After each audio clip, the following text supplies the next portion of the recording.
When you're dealing with a 100% fatal disease, you take a few more risks, well, a lot more risks than that. Welcome to Counterpoint for Thursday, December 10th. This is the program that brings together a couple of people you know. Bill Hall, the editorial page editor for the Lewiston Morning Tribune, who generally represents the liberal point of view.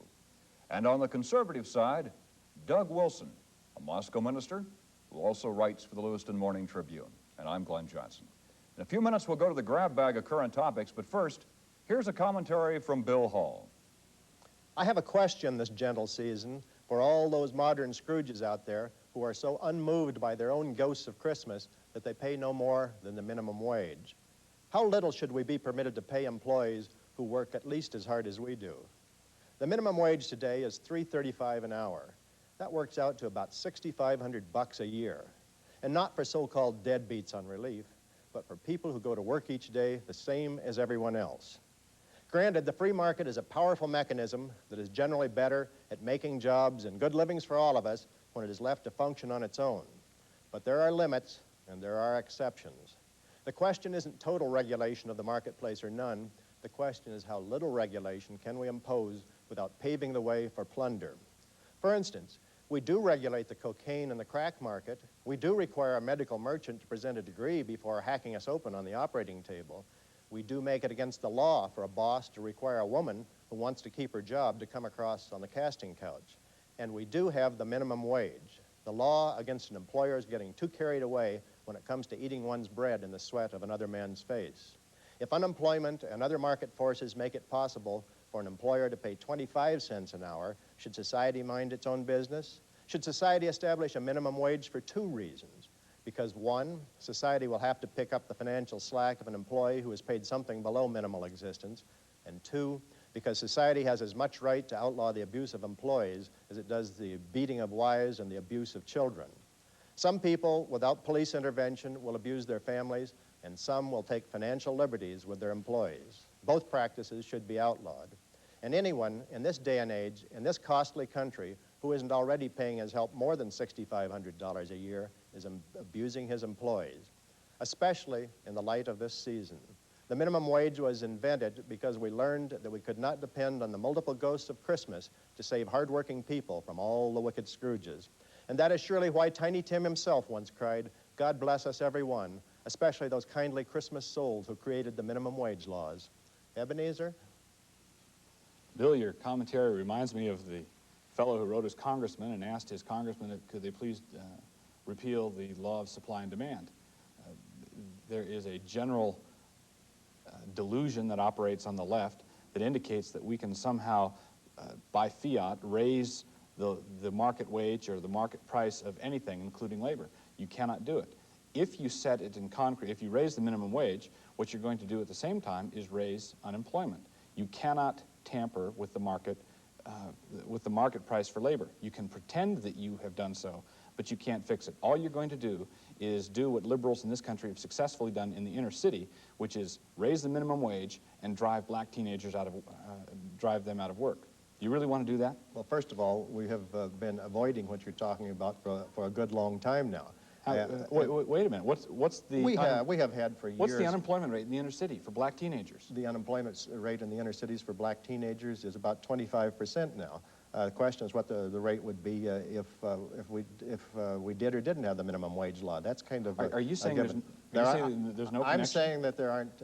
I'm saying there is a connection, but there is a limit to what we can stand. Can we stand 25 cents an hour? Should we let employers pay 25 cents an hour? We just say that's what the market will support? We should have no minimum wage laws at all. Well, then we should subsidize wages, because a person should not work as hard as I do and not be able to feed his family. There's something wrong about that. Do you think it's the role of government to guarantee everybody a wage? Yes, I think that if the government doesn't do it, no one else will do it. I think everyone who works in this country should be paid a living wage one way or another, with the government's help. We're not going to do your volunteer, oh, my family will look after me, because a lot of families won't look after you. You know that. No, we're talking about two different things. We won't address that right now. What I want to point out is that when we have no minimum wage, when we let the market do its work, far more people wind up employed with far more than they have when some bureaucrat in some central agency somewhere tries to decide how much this person ought to have. There's some truth to that, and we will deal with that in other ways. Meanwhile, if we Maybe don't some- have the minimum wage, you Ebenezers pay your 25 cents an hour.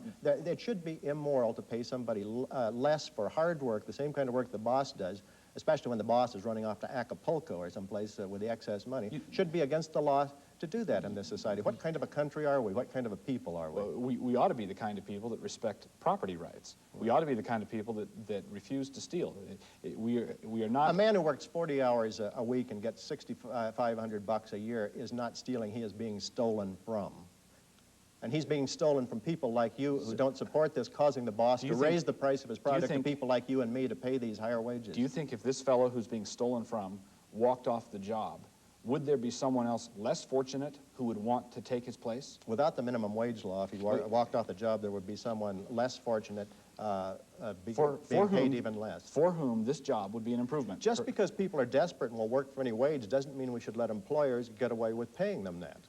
Now, or the rest of us eat our bread in the sweat of other people's faces by getting these subsidized products subsidized by the poor at artificially low prices. I'm not arguing with your intentions. I'm arguing with your logic. This is an angry Christmas message we're having here, folks. But the problem is, why a lot of people fall off cliffs. Why don't we repeal the law of gravity? Why don't we say, let's get Congress... Because you can't repeal the law of gravity. You cannot even doctor with it except with an airplane engine. You can't repeal the market mechanism. You can't do it. All you can do is pretend for a short time that you've done so on the way down before you hit bottom. You can overcome the law of gravity and you can overcome the law of supply and demand with a little sensible, compassionate legislation, such as the minimum wage law. A little bit of compassionate legislation. A lot, if need be. A little bit is like being a little bit pregnant, and you know it. Okay, I'd rather be a lot pregnant than have people a lot hungry, especially at Christmas. Doug, your turn. The Republicans and Democrats have very similar problems. One is named Jesse Jackson, and the other is named Pat Robertson. The similarities are remarkable. Both men are Baptist ministers. Both are seeking to apply their faith to the political realm. Allegations of personal wrongdoing have been made against each. Both have admitted to having fathered a child out of wedlock. Pat Robertson has been accused of inflating his resume and of using his father's influence to get him out of harm's way in the Korean War. Jesse Jackson has been accused of pursuing the women's vote for years, one skirt at a time. And yet both of them are, to their respective parties, 500-pound gorillas. They can sit anywhere they want to. They both represent very powerful constituencies that neither party can do without. But neither party is entirely comfortable with the situation either. Bill, if you tell me what the Democrats should do with Jesse Jackson, I'll tell you what the Republicans should do with Pat Robertson. And you first. Well, I'm going to give you a Christmas present early and agree with you for the most part on this one. I think both parties should tell them both to take a hike no matter what color or kooky religion they are for two reasons. Number one, they're both much too big for their britches. And number two, most important of all, they're starting at the top. What makes them so special that they don't have to go through the state legislature and run for lieutenant governor and go to the Congress the way these other people do and get a little seasoning? But by the time they get to Washington, they're thoroughly compromised? Well, you can overdo in that direction too, but I'd rather have them compromised a little bit than totally inexperienced in government. Someone once said that government is the only profession for which no preparation is thought necessary, and that's ridiculous. It's maybe not as difficult as being the moderator of a television show, but it comes close. It takes a certain seasoning. There's a little bit of difference between the two candidates that I didn't mention, and that is Pat Robertson, although I don't think he has any chance as a candidate, represents a whole series of positions that is very powerful indeed within the Republican Party. What the Republicans ought to do with Pat Robertson is give him, issue-wise, everything he wants. In other words, the Republican Party is now and ought to be the party of the right. That way, they can take the wind out of his sails. There are other candidates who are more than comfortable with most of his positions. They can say, fine, we'll have a pro-life platform, fine, we'll have this, we'll have this, we'll have this. And that will put Pat Robertson in the position of being a broker at the convention with some delegates to trade for platform planks and issues, but he won't have any position on the ticket. Well, I'm not sure we give him quite everything he wants. Maybe we shouldn't give him a holy war with Russia and a few of his other little quirks, but I essentially agree with what you say, and the same is true of Jesse Jackson. Jesse Jackson has some legitimate planks in his huge platform, full of also of illegitimate planks, namely human rights. And those should be granted by the Democratic Party. Of course, they will be. They have been for a decade or more.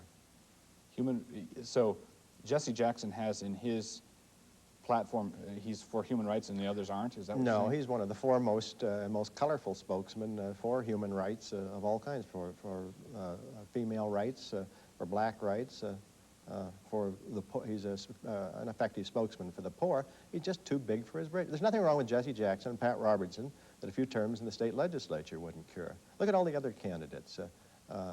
Look at Robert Dole. Robert Dole has been in the state legislature. He has been an attorney general. He's been in the House. He's been in the Senate. He is well steeped in state and local and federal issues, and I think you should be steeped before you run for president. Bob Dole is a great example of how not to get ready for the president. He's a very competent legislator indeed, but what he's running on now is experience. What are the issues? What does he stand for? We don't know. He's running on experience. At least Pat Robertson knows what he thinks, and he will tell you what he thinks. I know what he thinks, too. That's what scares me.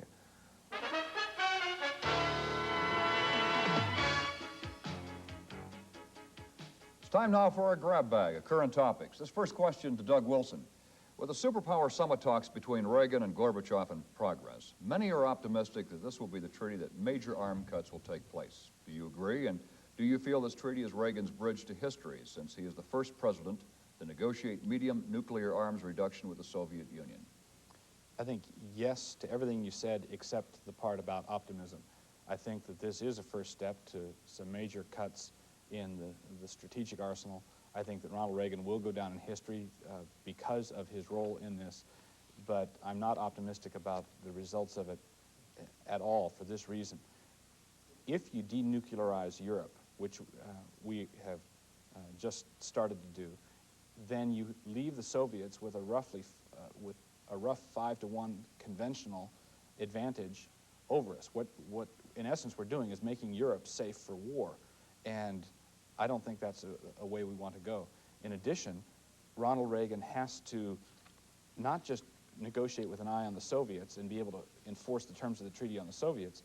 He also has to measure his domestic strength and say, do I have the power in Congress to do something about violations of the treaty if we, in fact, verify them? And he doesn't.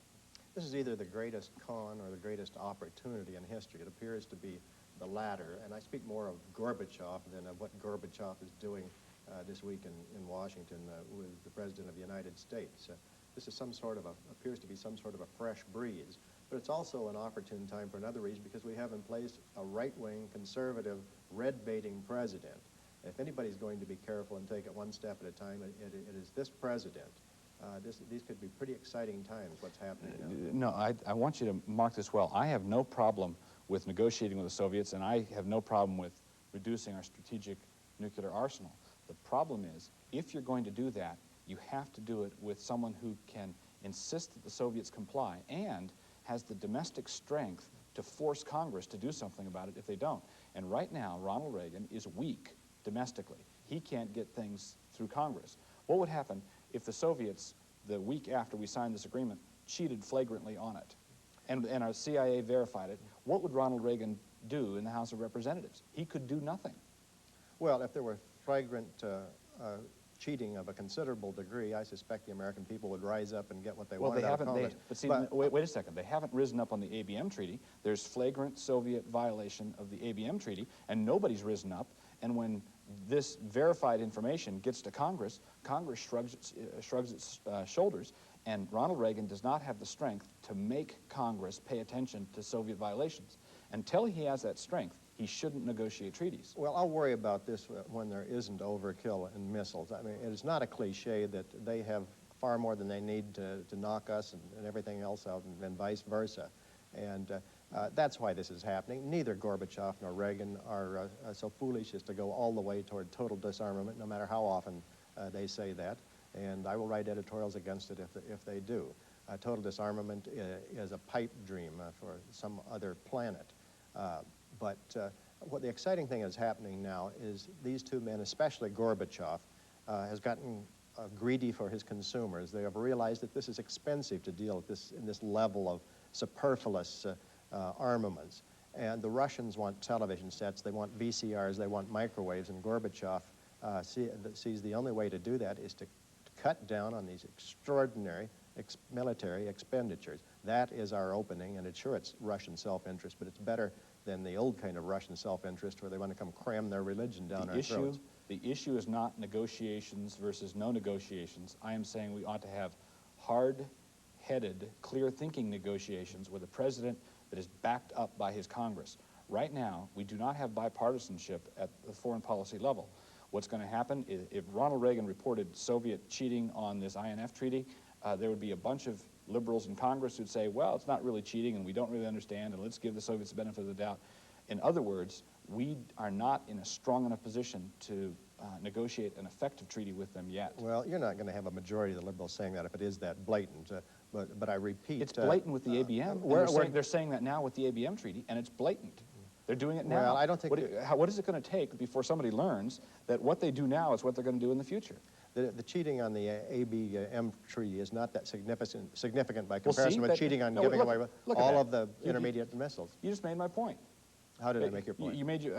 I wasn't paying attention to myself. If the Soviets cheated on the INF treaty, I said that people would say, oh, it's not that big a deal, or that sort of thing.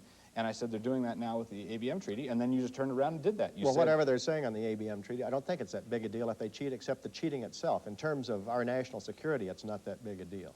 Because all we're doing away with is overkill, and only part of the overkill at that. The ABM treaty has to do with, is an anti-ballistic missile treaty. It's a defensive treaty. That means it's doing something about the overkill, so that if they have an ABM You don't mean they're developing a Star Wars behind our back? Well, Gorbachev admitted that they are doing that, but they are also violating the ABM treaty. Well, and if we're working on Star Wars, we're also cheating. Well, yeah, we ought to, well, no, the deployment of Star Wars, I think, would violate ABM, but I think we ought to be honest and renounce ABM, back out of it. It's not a good treaty. I agree. Do either of you feel comfortable, according to one report, that we wouldn't even have this treaty had it not been for Nancy Reagan pushing President Reagan along on this treaty? Well, I give some credence to that, but with anything of this sort, with the president, it's several advisors, and the First Lady is more of an advisor in this administration than she is in some. But of course a president goes home at night and talks shop, and should. It's good for his mental health. It may even be good for the country. And I would rather have a president with a Nancy Reagan or an Eleanor Roosevelt than with a Bess Truman who is just a little wifey poo. It is immaterial. Ronald Reagan has been talking about strategic arms reduction since the beginning of his presidency. That has been a goal from day one. It has nothing to do with Iran-Contra or any recent talks with his wife. He has pursued this goal from the beginning of his presidency on. If he had achieved it early in his presidency, when he had a lot of clout with Congress, I would be in favor of it. Right now, he doesn't have that clout with Congress. He can't afford to be in that position. Richard Nixon couldn't do anything about the Vietnamese violation of the Paris Peace Agreement because he was weakened by Watergate. We can't have that kind of situation again. Glenn brings up a point, though, on a side issue, and that's that these presidents, what saves our bacon from potentially bad or crazy presidents is once we no longer have our electoral hooks into him, once he's no longer up for re-election, has become a lame duck, they start running for the history books. Thank God they are so vain. And I suspect Nancy is more vain about that than Ron, and I'm glad to have her pushing him toward history. It's making a better president out of him than some of his real advisors. Yeah, but there are two ways to go down in history. But I'm also comfortable with the fact that she's so much smarter than he is that this is made for a better presidency. Bill, this is your next question. Taking a look at the Cuban prison riots recently and all the publicity that's had, do you think this will inspire other racial groups to rebel or stand up against the law? Do you think America is getting what it deserves for letting an unlimited number of Cubans into this country? Well, several different... No, I don't think it will result in general race riots. It has nothing to do with general race riots. It has to do with the mental hospitals being, and the prisons, but also the mental hospitals, the worst part, being emptied by Castro in one of the most callous gestures in this century, saying, okay, these people are freeing to the United States. You want refugees? I'll give you refugees. And he takes these poor, sick people out of the hospitals and makes pawns of them, and pawns they have remained all this time. And for me to judge them for nuts, for flying off their nut, it doesn't make sense. It's Castro that I judge rather harshly, and maybe our system for not dealing with them individually and sorting out the ones that apparently aren't unbalanced and aren't criminal. There are a few of those in there, and we shouldn't be preparing to ship them back wholesale, so it has had that benefit. It has had that benefit. It has also illustrated the bureaucratic mismanagement of how these people were handled.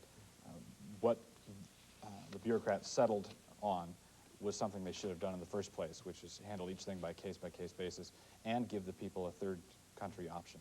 We should, even for visitors, involuntary visitors, captive visitors in our country, have due process of law. And we should make sure nobody is kept behind bars for any length of time at all without reason, whether that reason is he might hurt himself or whether that reason is he is a murderer. But if he is just someone who has run afoul of the parking ticket laws of New York and has violated his welcome here, this is ridiculous. But rioting is a rather lousy way to write a letter to the editor, if you ask me.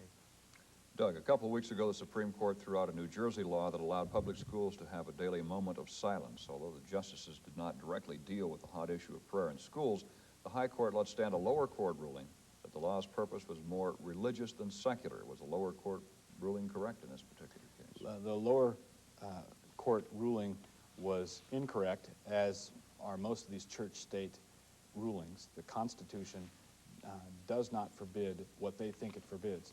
However, I welcome the ruling because I think it's simply going to hasten the exodus or help the exodus of parents who are concerned about the kind of environment their children are educated in, and they're going to be driven into homeschools or private schools. I applaud that, and I welcome this latest judicial folly. Well, I think the teachers would join me in wishing that we could have a required 6 hours of silence in the schools each day, but that's a separate issue. And the fact of the matter is, I don't know of a single Buddhist, Jew, or agnostic, or any other kind of Christian irregular backslider who is advocating a moment of silence in the schools. It isn't a moment of silence. It is a backdoor way of praying. And it is a way of praying that can go on right now, 6 hours a day. There is nothing to prevent a child from praying or talking dirty in his head all day long in school. You don't need an official, designated, state-supported pseudo-prayer.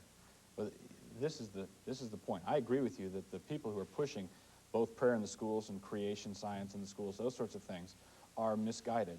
Those sorts of things ought not to be in the public schools because those people's kids ought not to be in the public schools. Now, these people who are pushing for these things are, many of the parents, among those who care the most about what kind of environment their kids are in and what kind of education they're receiving. When they finally wake up and realize that the public schools are hopeless and pull their kids out and go, I would say the sooner that happens, the better. I love the way he keeps feeding his little commercials into these questions. But if I may get off that hobby horse for a while, the public schools should be fostering education, and parents and the churches should be fostering prayer. But as people from minority religions like your own, who should fear most of all the state-sponsored prayer, and I'm sure you do. That's because, right. That's an argument. In Mormon country, the Mormons write it. In Catholic country, the Catholics write it. That's a perfect argument why in a pluralistic society we ought not to have public schools, because education is inherently religious. You can't educate someone, train them to think without asking the important questions. Who are we? How do we get here? Where are we going? How should we behave? All those are basic educational issues, and they're basically religious in nature. Consequently, we cannot educate without having some kind of religious worldview dominating the education. Right now, in the public school system, that worldview is secular humanism.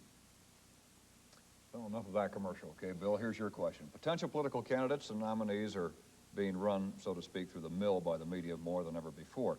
Is it necessary for the public to know the hidden skeletons of their potential political leaders, and is the press infringing on their privacy? Well, I'm going to give you a good, strong answer, yes and no.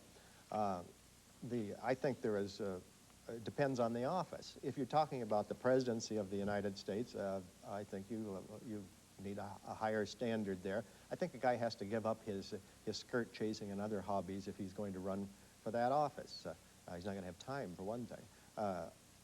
If you're a U.S. senator, perhaps it's not quite a matter of such moment. You are not a leader up there, as you're a legislator. You're not up there in front playing Ronald Reagan. It's kind of like health issues. It matters less what a senator's health is. A senator should have to answer fewer health questions than a president, because a senator is more replaceable. A senator does not have his finger on the button.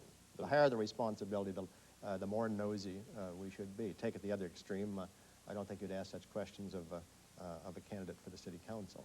The thing that bothers me about it is not that we are requiring a high standard of our leaders. I think we ought to, and I think it's proper for the press to investigate, obviously within reason, within the bounds of decency, but I think that they have a right to investigate it as responsible reporters. The thing that bothers me about it is the nationwide double standard. We are requiring our leaders to lead us.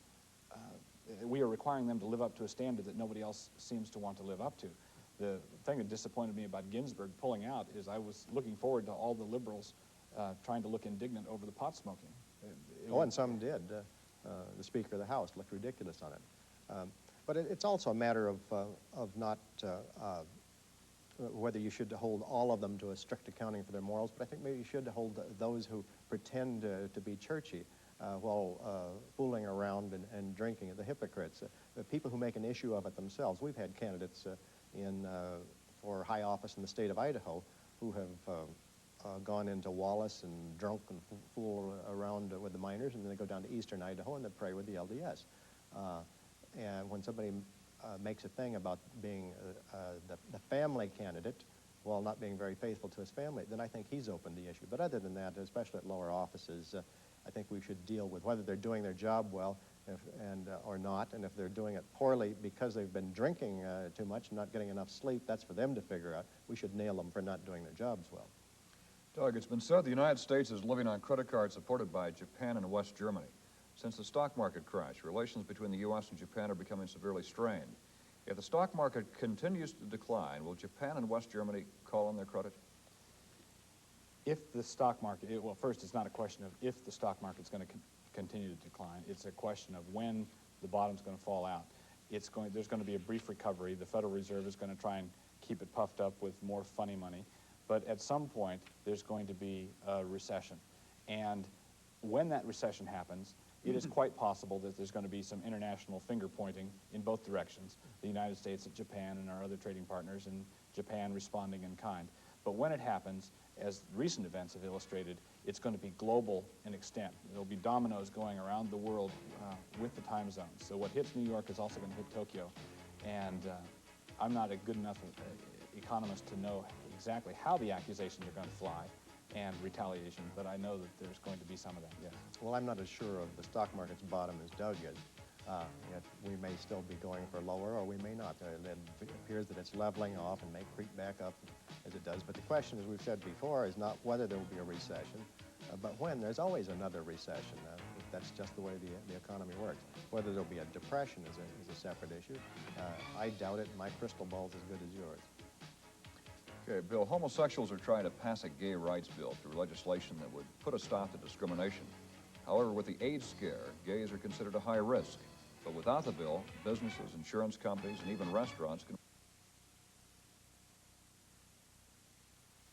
Think of all the ways Northwest Public Television is a part of your life. It entertains and informs you and brings you